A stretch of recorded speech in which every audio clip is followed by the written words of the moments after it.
Nuestro viaje comienza en la provincia de Caserta, donde veremos un palacio que logró rivalizar con Versalles y continuó una tradición italiana de majestuosos jardines de agua. A continuación, nos encontraremos con algunos de los lugares de Italia, escenario de algunos episodios de la Segunda Guerra Mundial, en localidades costeras. En Anzio, una abadía en Monte Cassino. Siguiendo las huellas de la antigua Vía Appia, llegamos a Roma y nos preparamos para una excursión aérea. En sus ruinas vemos su imponente arquitectura, como el Coliseo, el Foro, la Plaza Navona y la colina del Palatino. Desde una de las ciudades más antiguas del mundo a la más santa, visitaremos los sagrados terrenos de la Ciudad del Vaticano. Terminaremos nuestra aventura en las colinas de Tivoli, con 2 fincas de jardín palaciego. Nuestra excursión al magnífico Palacio de Caserta, construido por Carlos III a mediados del siglo XVIII. Exploramos los 4 kilómetros de largo jardín que se extiende hasta la ladera. Este parque fue diseñado por el arquitecto Luigi Caserta Vantivelli y completado por su hijo Carlo en 1780. Se compone de un sistema de agua con figuras barrocas. La pieza central es la fuente de Olo. Un enorme paseo se extiende por toda la finca de 120 hectáreas.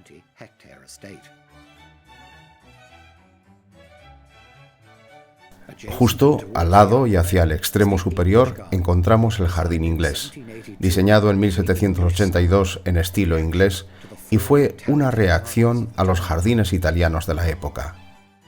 Recorremos los últimos tramos del parque que asciende desde la fuente de Venus hasta la gran fuente final del paseo. Se construyó un acueducto para llevar el agua a esta gruta, desde donde luego comienza un viaje por toda la ladera.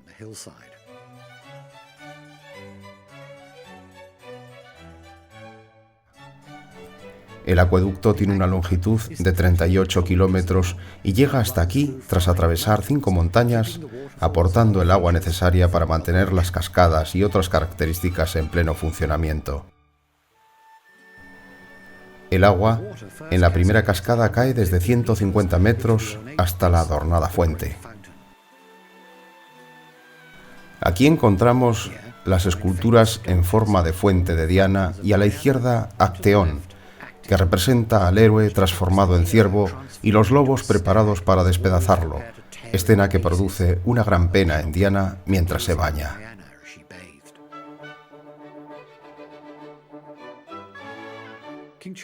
El rey Carlos III quiso tener una finca para rivalizar con Versalles y el Palacio Real de Madrid.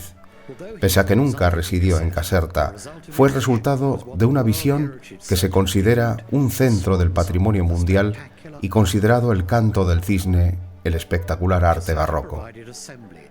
Caserta proporcionó una corte y un gobierno para el rey. El palacio rectangular, con 1.200 habitaciones, con 4 patios interiores en los 3.800 metros cuadrados.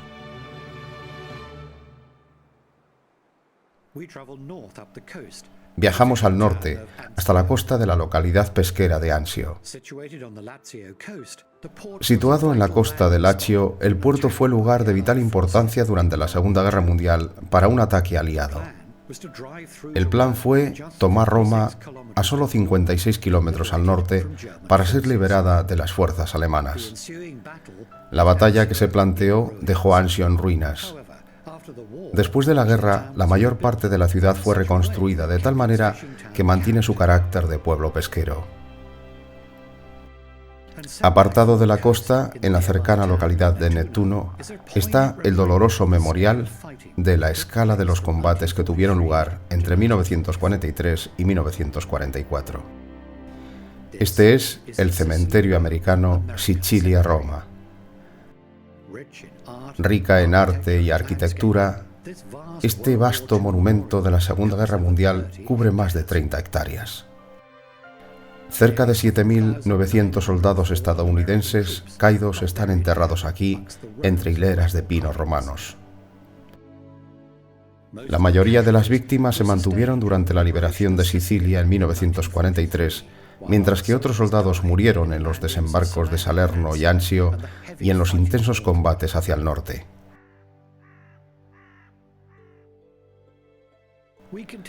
Seguimos a Cassino, en el extremo sur de la Legión de Lacio. Desde aquí tomamos la dramática vista de la abadía de Monte Cassino.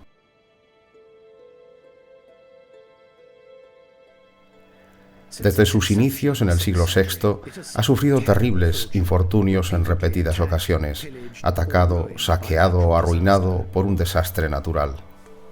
Durante la Segunda Guerra Mundial, las fuerzas alemanas usaron la abadía como fortaleza bloqueando el acceso a Roma.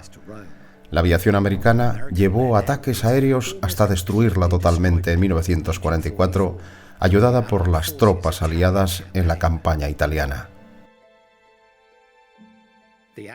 La abadía fue construida por San Benito en el 529 y reconstruida después de la guerra en su forma arquitectónica antigua y finalmente reconsagrada por el Papa Pablo VI en 1964, con reliquias de San Benito y Santa Escolástica.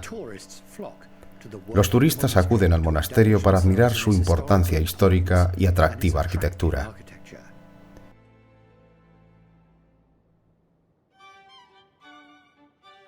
Nuestro viaje nos lleva ahora a la localidad de Frascati, donde encontramos una magnífica exposición de la extravagancia del Papa. Villa Aldrovandini. Están orientados a Roma, a 20 kilómetros de distancia. Este edificio goza de una dramática ostentación de la Iglesia, del poder y autoridad.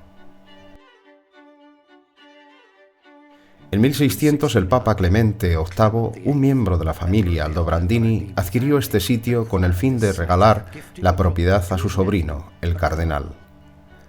La villa y los terrenos altamente adornados fueron construidos durante el periodo barroco, en un momento en el que los papas intentaron superar a sus predecesores con espectáculos de grandeza, la construcción de palacios que reflejan su riqueza y su poder.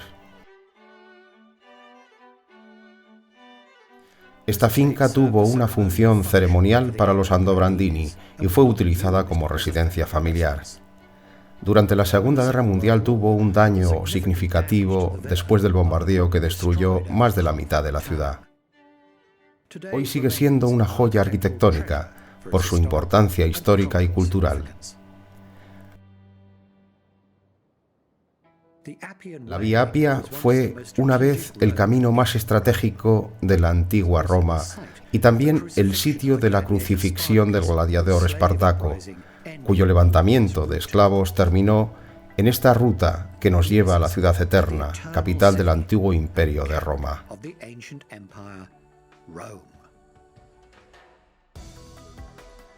Durante su viaje a Italia, el novelista alemán Johann Wolfgang von Goethe escribió epílogos venecianos y también Solos desde Roma. Es posible entender a Roma.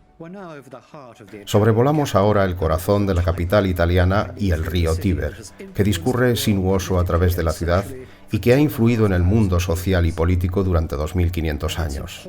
Y hoy es el centro espiritual para el mundo de millones de católicos.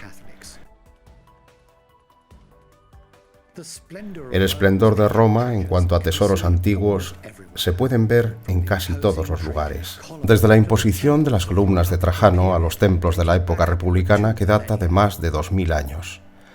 Ellos anidan sin esfuerzo entre los hitos más recientes, como el monumento a Víctor Manuel.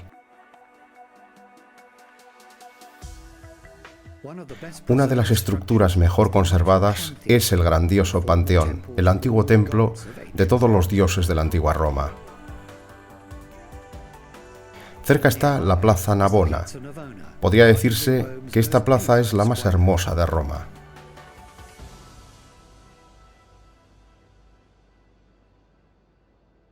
Los muros originales de la antigua ciudad fortificada pueden verse hoy día. Su origen se remonta al siglo III, erigida alrededor de las 7 colinas de Roma, y servía para la protección de los invasores alemanes. 2/3 permanecen intactos y bien conservados.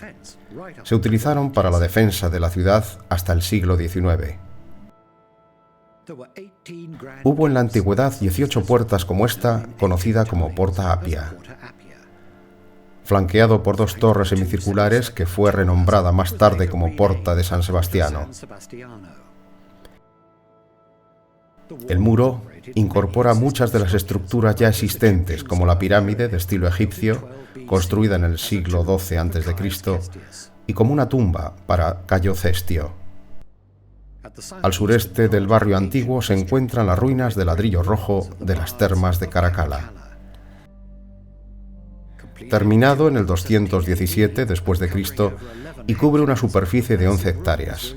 Las habitaciones fueron disfrutadas por más de 300 años. El complejo fue capaz de acomodar hasta 1.600 ciudadanos, proporcionando no solo baños, sino también una biblioteca, un gimnasio, galería, restaurantes e incluso burdeles. Hoy es sede de la Compañía de la Ópera de Roma durante el verano, después de haber acogido el primer concierto de los 3 tenores en 1990. Llegamos al corazón de la ciudad del Coliseo, imponente e impresionante, el edificio más grande construido durante el Imperio Romano. A pesar de su decadencia, sigue siendo una referencia notable de la arquitectura y la ingeniería. El anfiteatro acogía a 50.000 espectadores. Sus gradas reflejaban la jerarquía dentro de la sociedad romana.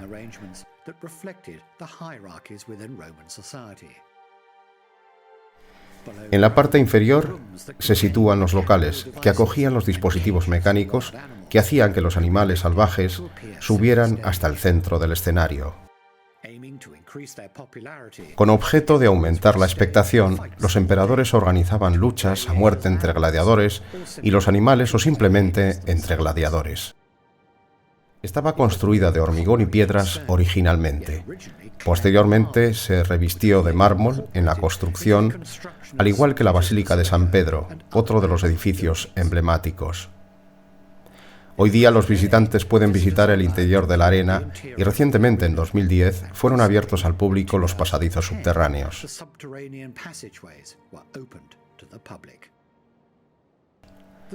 El lugar se utiliza en las ceremonias de la Iglesia Católica el Viernes Santo como un punto de la procesión de antorchas encabezada por el Papa y es conocido como el Camino de la Cruz. Aunque eclipsada en tamaño por su vecino, el Arco Constantino, no le falta historia. Uno de los 3 arcos de triunfo imperial, el edificio conmemora la victoria tras un cuarto de siglo de guerra civil. Irónicamente, las decoraciones no se conservan tan bien como en épocas anteriores, un símbolo eventual de la caída del Imperio Romano. Nos desplazamos desde el centro del entretenimiento al centro foro de la vía pública romana.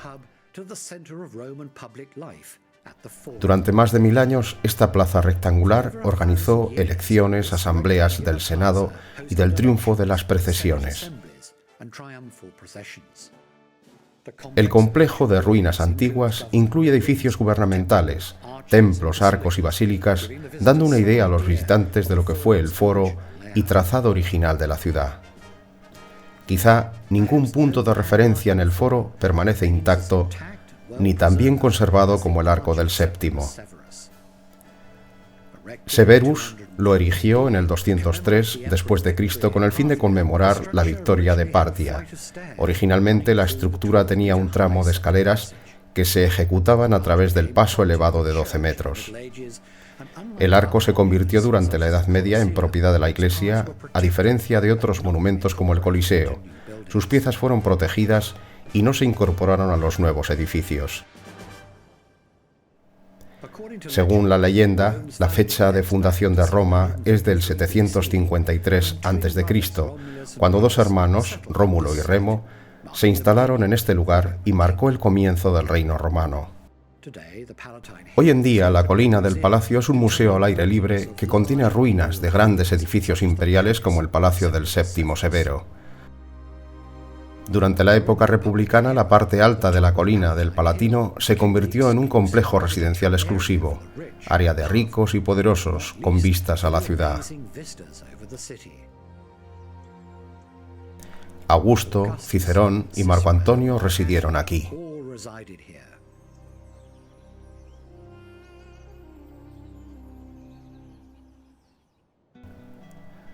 Uno de los lugares modernos más importantes es la Plaza de España, que data del siglo XVIII y conecta la plaza con una iglesia francesa del siglo XVI. Esta estructura simétrica y elegante cuenta con 12 tramos de escalera con un total de 138 escalones, siendo la escalera más ancha de Europa. Muy cerca se encuentra una plaza ovalada, la Piazza del Popolo. Los turistas acuden a ver el antiguo obelisco egipcio en el centro, pero fue la Porta del Popolo que provocaba admiración a los visitantes en los tiempos del Renacimiento. La gran puerta acogía a los peregrinos que entraban en la Vía Flaminia y que unía Roma con la costa del Adriático. Otro ejemplo de los opulentos palacios construidos por familias adineradas de los papas es la Villa Borghese. En la época de su construcción estaba situada a las afueras de Roma y fue mandada a construir por el cardenal, que era sobrino del Papa Pablo V, y hoy se exhibe una colección de pinturas y esculturas de la familia Borghese. Erigida a finales del Renacimiento, en un estilo clásico, la villa se convirtió en una galería con titularidad pública en 1902.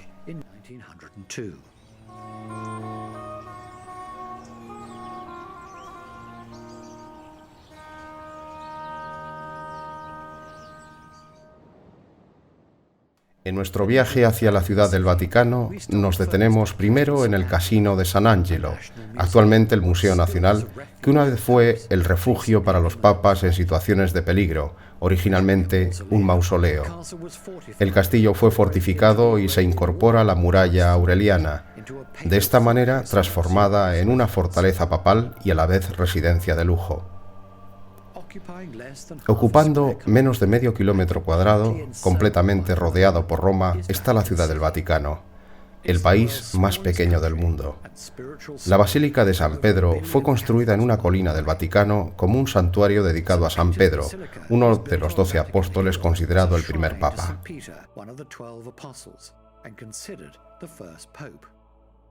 Murió martirizado y fue enterrado en este lugar en el año 64 después de Cristo. La construcción de los edificios actuales se inició en el 1500. Los grandes arquitectos italianos de la época emplearon más de 100 años en la construcción de la nueva basílica y finalmente fue reconsagrada en 1626.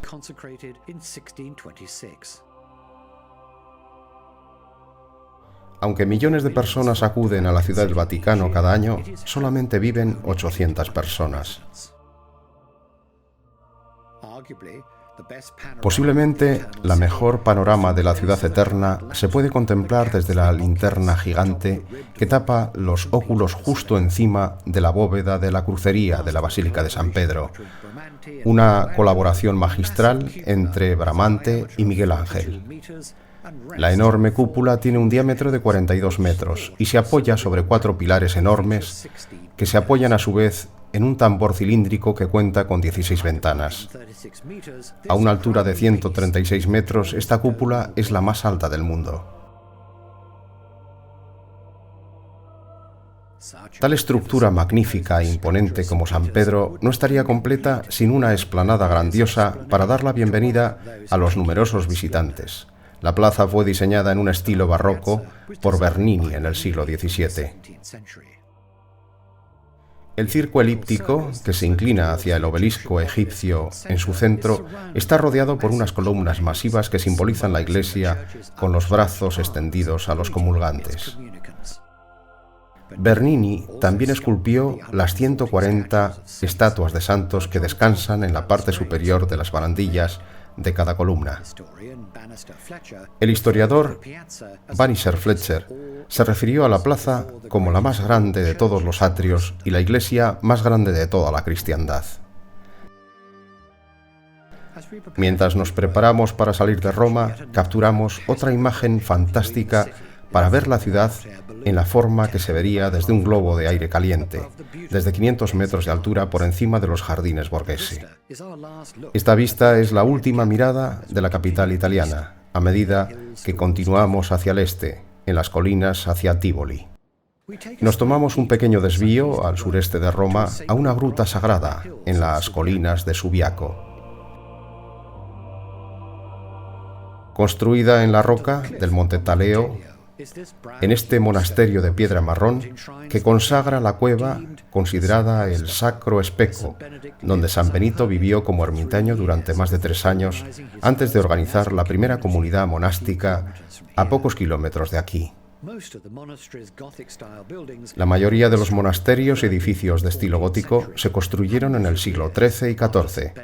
Cientos de años después de la muerte de San Benito, los monasterios todavía siguen activos y abiertos a los visitantes para orar y explorar. Y escondido en una entrada discreta que conduce al lugar más sagrado del santuario.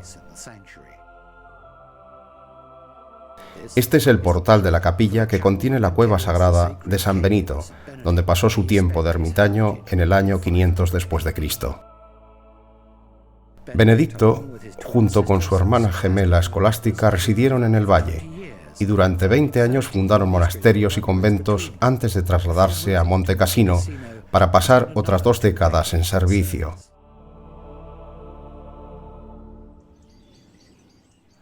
Descansando entre olivos y cipreses en la antigua ciudad de Tívoli están las ruinas de Villa Adriana, un complejo construido como residencia de verano para el emperador Adriano a principios del siglo II. Las excavaciones comenzaron en el siglo XVI, dejando al descubierto algunas de las mejores arquitecturas romanas. Los jardines cubren una vasta área de 120 hectáreas que incluyen diseños inspirados por Adriano durante sus viajes a Grecia y Egipto, como el Pechile.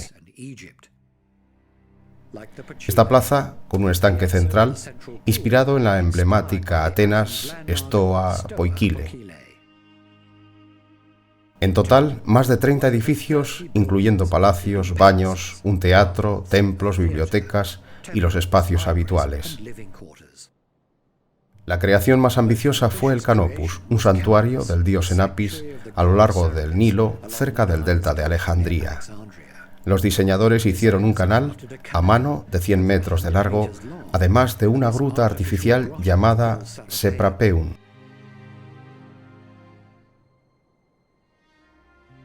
Quizá el refugio favorito de Adriano era el Teatro Martimo, una piscina redonda con una isla que contenía una pequeña casa, un atrio, baños y una biblioteca. Rodeado de columnas de estilo iónico clásico, el teatro se suponía que fue su estudio privado, donde Adriano se retiraba para complacerse en la pintura y la arquitectura. Nuestro destino final nos lleva a otra finca palaciega, en una serie de extravagantes villas del siglo XVII situadas en las colinas que rodean la campiña romana. Estos son los magníficos jardines de agua de la villa este de Tívoli. Los visitantes se maravillan ante el riego inteligente que alimenta 500 fuentes con sus correspondientes juegos de agua, integrados armónicamente en el paisaje en pendiente natural con una superficie de 4,5 hectáreas. Muy pocos jardines se pueden comparar a la innovación de las fuentes y las cuencas de la villa. Tal vez una razón por la cual los jardines europeos se inspiraron después desde Portugal hasta Polonia. La finca con su diseño de jardinería como este muro de agua llamado Las 100 Fuentes. El cardenal Hipólito construyó la villa tras un intento fallido de ser papa por el deseo, según sus propias palabras, un jardín adecuado para uno de los religiosos más ricos del siglo XVI. El resultado eran jardines que mezclaban el arte antiguo con estilo manierista moderno, creando un oasis italiano que perduraba durante siglos, un lugar perfecto para poner fin a este viaje.